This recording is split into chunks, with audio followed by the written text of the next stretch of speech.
I remember when Trayvon Martin died and I was in middle school and like all these national outrage. And I remember my family calling me from Ethiopia and being like, what's happening in America? Like, what's going on? And at the time I understood that there was like outrage and it was wrong, but I didn't really understand what was going on.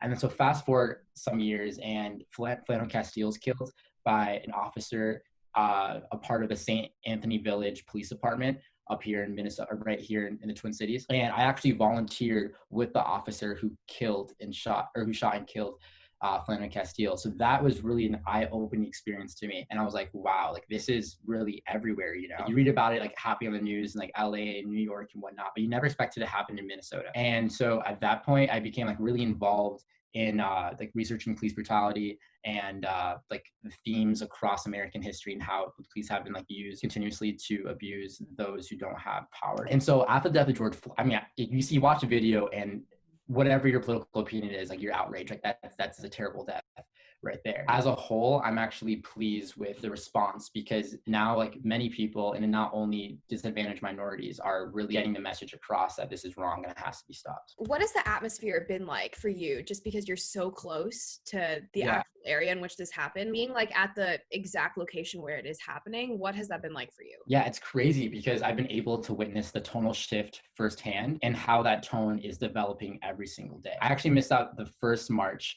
but I was there the second day. And I started out actually at Chauvin's house, who happens to live 10 minutes away from where I do, in a suburb called Oakdale. I live in Woodbury. There you had about, I'd say like between like 100 to like 400 people there. And there's just this huge barricade of cops and everyone has like guns. And they're just standing, everyone's peaceful. And that moment, it was so emotional. It was like, what, this officer really just murdered this man. He's walking free. At the time, it was believed, before it was discovered that he was in Florida, it was believed that he was still inside that house. You just really saw the raw emotion behind it. So it turns out that Chauvin has had a history of police brutality. Families of his previous victims showed up there and expressed how he had caused some sort of disruption to their family. And so that was really touching to see. I would think like one of the most interesting moments of that night was there was this guy who was taunting all the police officers, walking up and down, chanting, looking them in the faces. And he gets to one and he senses this sort of weakness.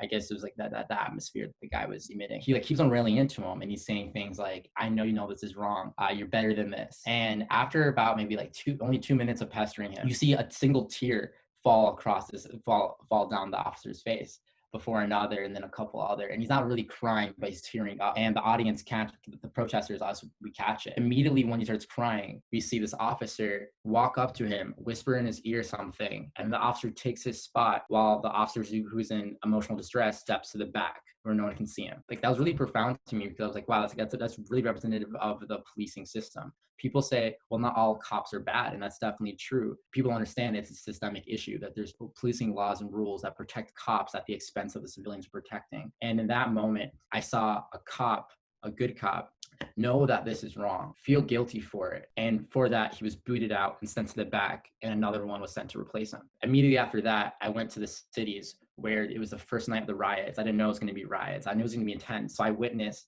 the Target on 38th in Chicago get burned down from the beginning. And that was just crazy. So the emotional distress I saw just a couple hours before quickly turned to rage and anger. The atmosphere of that night was wild because like, among the protesters, you had so much diversity. You had people like me who were just standing there peacefully protesting and chanting. You had a bunch of looters. You had people setting fires. And you had the cops responding. They sent a clear message off the jump with like their riot shields and with their rubber bullet guns and their tear gas, throwing it at the protesters, whether you were peacefully protesting or not.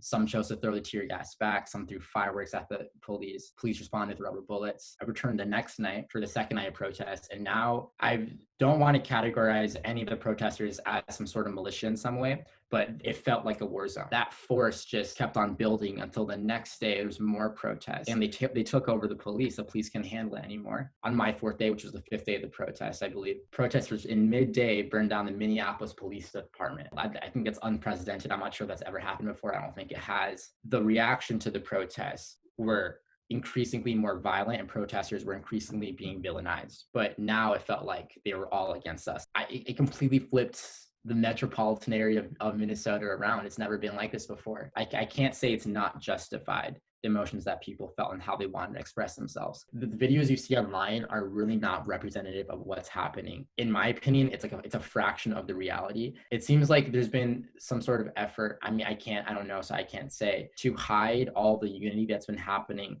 during all of this. Like what you see here and what people are talking about here is that a lot of people here understand why there's so much outrage, and they understand that property can be replaced even if it is expensive. A night right after riot, you go to the Minneapolis St. Paul at 10 a.m., you'll see everyone with brooms cleaning up together. You'll see people putting up boards, protecting their businesses and helping others out. People always find unity in catastrophe. Can you describe to me what it's like to, try to be part of a peaceful protest, but also see like this looting going on around you, like the violence? Like, are you scared? Like, how do you deal with that kind of environmental circumstance? Yeah, well, I would first like to say that I'm not scared at all. And I don't think any of the peaceful protesters were scared at all. In that moment, there was unity in this outrage and the shared belief that what was happening was wrong. I would say that personally, I actually felt more empowered by those around me, because as I'm holding my signs, it's all a part of a bigger cause. Like, how did you feel, like, for example,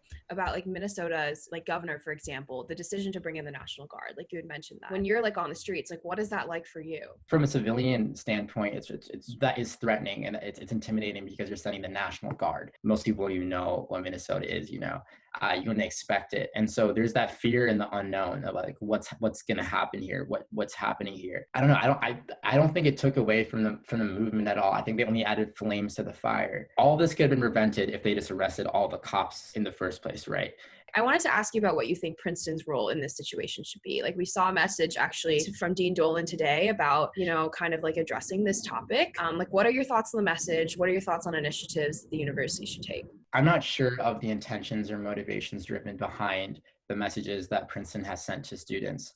I personally derive from them the sense that they feel they have to do something. I take issue with the fact that it seems like they have to do something. Jean Dolan, she expresses how systematic racism is a huge issue today in America. But when she does that, she fails as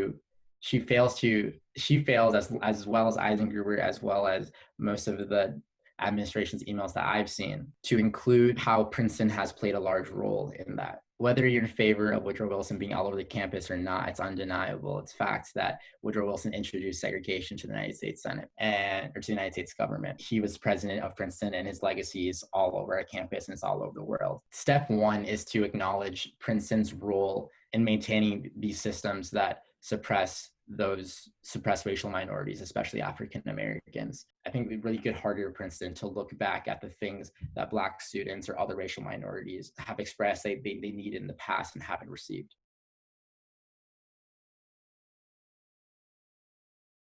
Honestly, like for me, like I wasn't all that surprised. It kind of felt weird because obviously it's very, very, very sad. Obviously it's very sad. Obviously it's horrible. But like for me, like growing up over the last like 10 years and seeing this happen all the time, like it's kind of weird for me how this is the straw that's broken the camel's back for like everyone else. But for me, like I'm just so desensitized at this point that like, of course I feel for like George Floyd's family, and of course everything that happened is horrible, but like I'm not as surprised or as like visible with my horror as other people, just because I'm used to literally seeing this happen like constantly and nobody giving a damn. But I've also been like taking inventory and thinking like now that like I'm at Princeton and like looking at like my social media feed and like seeing everybody posting stuff and donating and being active, like I have to question, is this a new time?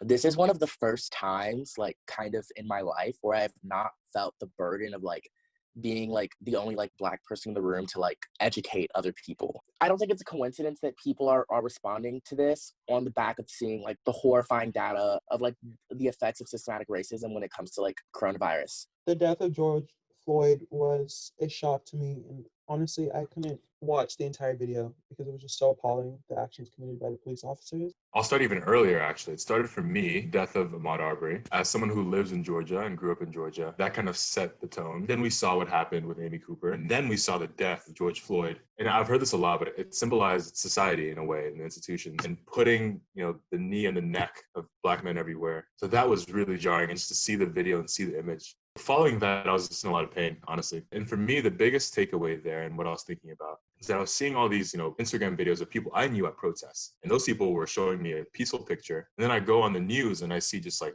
mass mass destruction. And it was unfortunate for me because after looking into it a bit, I found out that it seems to be that most of the protesters are peaceful, and then a few come in with a targeted idea of violence, and they start that violence. And so kind of seeing that narrative kind of get picked up and changed along the way and kind of turned into this whole thing where it was like, you know, Black people are so violent and they want to destroy everything. And as someone from Princeton, you wouldn't think that people were saying that, but as, again, someone from the Deep South, you'd be surprised at how many people were silent when George Floyd was murdered. But then now all of a sudden they want to be activists once, you know, things are on fire.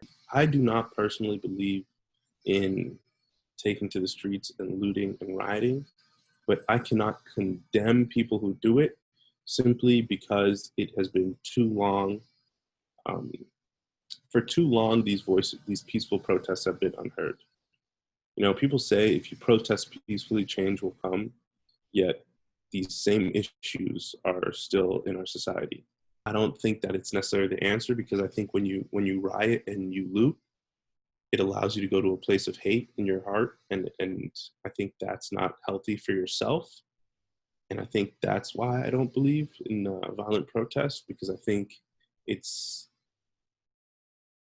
important to not hate the people. It's important to hate what they do. You've heard about Boston in the news, and you probably heard rioting, looting, and all this.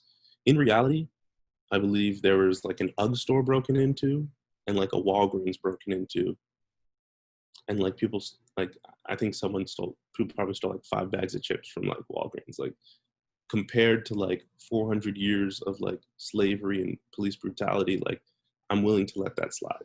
I was shocked. This wasn't just another killing where people got a little mad on Twitter and people just kept going. I was kind of glad to see this was the breaking point. It's just been really emotionally exhausting. But the protests, I've been honestly moved. I really enjoyed seeing just the widespread reaction. For the most part, it's really inspiring because it looks like the youth in our Princeton, is taking this issue way more seriously than our predecessors have. The way I see it as good. I don't think it's perfect by any means. I think there are a few problems. Initially, people were posting the Black tiles with the hashtag Black Lives Matter. What happens then is you click the link to learn more about Black Lives Matter, and all you see is black screen. So you're effectively censoring the words and the ideas of Black empowerment and racial justice. I think the second thing as well, and the thing I'm really, really hoping I don't see, but I know I will, is when we get to Wednesday, Thursday, Friday, maybe Monday of next week, people delete the black screen because it messes up their Instagram feed and it's not aesthetic enough, right? I will say that I've seen a lot more educational posts, so posts with resources, with donation links. I think some action is better than no action at all, even if it's not perfect. I don't really think there's anything wrong necessarily with, social media activism. But I do think if that's the limit of your activism, then that is an issue. And I think you should ask yourself if you're doing it because you believe in change, in making lasting change, or are you doing it because you want your followers to see. But if you're sitting at your house, if you don't change the way you act in your daily meetings, if you don't think about race and have more intellectual conversations about it, it's kind of meaningless. Like, you might as well take the post down. Like, how many people do I know that I know voted for Trump and I think are probably going to vote for Trump again, that are talking about Black Lives Matter, yet they said nothing to call out his statements, in the way he reacts to the protests. So to me, you just have to be consistent, A lot of action, and like I'm wondering about the rise, like in like this intersection with technology and like social media.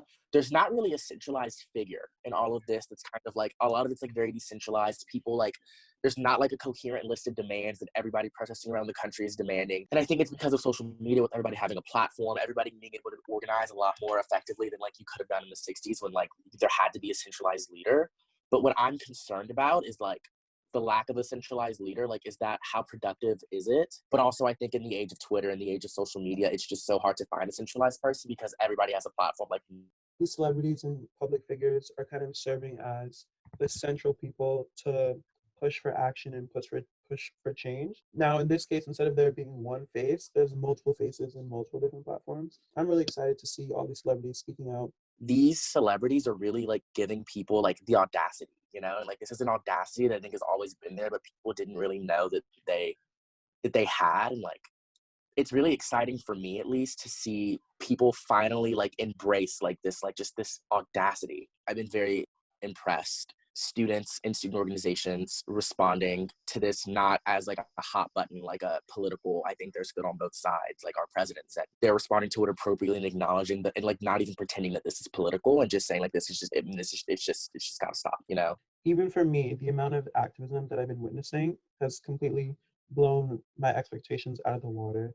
It's not just people of color speaking out, it's everyone across the board. I mean, like Gen X and boomers may be the ones that are in power, but this is our movement. Gen Z and like the younger half of the millennials are really the ones that are on the forefront. My dream Princeton response to this would be, people, if you want to post, you post. Places people can donate, places people that they can petition. You go to protest if you're able. If you're not able, you're calling your reps, you're calling the Minneapolis Police Department. And also you're using whatever platform you have, whether it's a podcast, a magazine, your sports team, your Instagram page, to bring not just empty awareness, but awareness to causes that people can help. And so like, also on the other hand, I would love if Princeton took more action.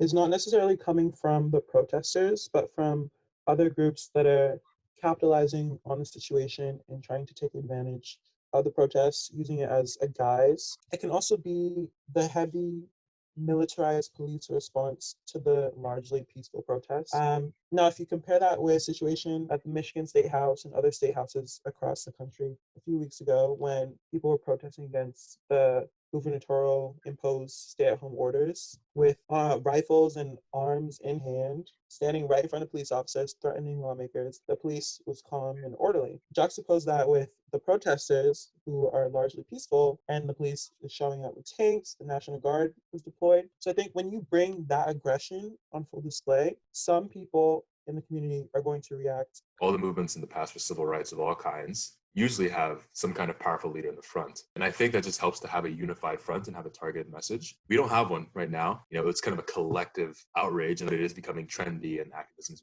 cool, which is funny because it wasn't cool when it was peaceful and Colin Kaepernick was kneeling on the side of a football field. People are always quick to say, oh, you know, kneeling on a football field is not the right way to protest, or this is not the right way to protest. When by definition, a protest is never the right place, the right time for those who are in the system. I'm not endorsing the looting, and like that's not a strategy that like me myself would participate in. I empathize with the people that are doing it, because at this point they just feel so helpless. Like they tried being peaceful. Like Colin Kaepernick literally took a knee, like the most peaceful thing you can do, and they ate him, you know. Like in the past, we've had an administration that has made an effort to bring people together and to stand for the right of human life. And now we have a president who's hiding in a bunker, dispersing protesters, like violently dispersing protesters for photo ops. It's the same thing that happened with other protesters, where he's like, there are good people on both sides, and just diminishing the entire cause. And I think that's kind of what's been pushing it to a breaking point. I think this is just what hit it. I think that the violence, a lot of it is being perpetrated by the police. And I think that's just another layer of how broken the police system in the United States is. And then also there are these small groups of people that are just looting to loot and taking advantage of the situation,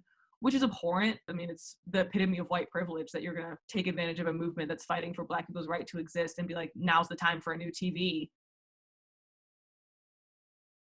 And we're all inside. We're all very tensed up, haven't seen people in a while. We're just consuming media. And then you see the image in the video of him literally dying in front of your eyes. You see the cop with his hand in his pocket and a smirk on his face. And seeing that image over and over again during a pandemic when tensions are already high, against the backdrop of former killings that we've seen the past couple of weeks, I think that is what made this so different. All that was needed was a spark to just let all of our emotions come out, and they're manifesting in these protests. I think that we've been let down by our leadership, by our system and its response, and the people of color have suffered the consequences because of failed leadership. The fact that this happened on the back of Ahmaud Arbery, and these are other examples of like the system like systematically letting people down, because that's kind of what it's been designed to do. For me, anything less than legislature change is failure. So you don't need a single person that the newspaper can go to. I mean, everyone is recording themselves. You know, like in the past, there was not as much like participant documentation. It was, you went to march, you went to protest, you went to vote, but there were no pictures. There were no, you know, you weren't taking videos of the protests. You weren't recording the police officers to hold them accountable. This is a whole new era. The media is being influenced by the participants as much, if not more, than the leaders of the movement. Yeah. You know, like in the past, it'd be like, MLK, make a statement to the Daily Mail. MLK, make a statement to so-and-so. I mean, now they can interview whoever. Not only that, but they don't even need an interview anymore. They don't need a newspaper to tell their story. They can just go to Twitter, go to Instagram. And as far as like the list of demands, I definitely agree it's not as clear cut, but also that's the same deal of how we learn civil rights. And that MLK probably did not come say, we have these 14 things and we want exactly this, this, and this, and this is how you should go about it. He said, my people are being oppressed. This is how. It was segregation, it was Jim Crow, it was all of the things that we learned about in school. But I think the way that schools teach it is that MLK was like, I asked really nicely and I said, pretty please, and the government gave it to me, which isn't what happened. And I think that we're seeing the what didn't happen again. But I think once you have that video and once people are forced to confront the reality of what happens in America, I think it's harder to ignore. And, you know, it's really sad that, you know, you have to have a video of a Black man being executed on the street for anybody to believe racism or to believe bad things are happening in this country. My one hope is, though, that through these videos, that change will come. I also hope if someone sees me on the street getting harassed by a police officer, they do more than take a video, though, to be fair. And I think that's the only way we can, you know, make lasting change. It's going to be a choice for every person to say, hey, like, I want to live my life in a way that these things can never happen again. I want to vote in a way that these things can never happen again. I want to, you know, donate in a way that these things can never happen again. And I think that's the only way, you know, we're going to make lasting change. And, you know, jail reform, criminal justice reform, the process from even the sentences that are given out to what substances require jail time, to, you know, what policing looks like in certain environments and certain circumstances, and what the training even looks like to get a police officer to go out in the community. Black people, even in simulation, are shot at a much quicker rate than white people are in the police training. So it starts very, very early on. And the second thing is going to be political reform. When it comes to electing your local leaders, your police chiefs who are elected positions, your commissioner, your governor, these little local and state governments can have a huge impact on stopping racial inequality. The third thing is going to be economic equality. And it's hard to implement because there are a lot of different side effects from this. But we as a community would like to have the same economic opportunities as everyone else. And we think that certain times, you know, we're kind of cast as though like the diversity candidate, and he's over there doing that, and, you know, she's a diversity candidate. They'll just go through the pipeline and, you know, we're doing it for quota. But if you really think about it, we want to be valued as valuable economic members of society, and people who can contribute and then bring that economic success back to our own communities.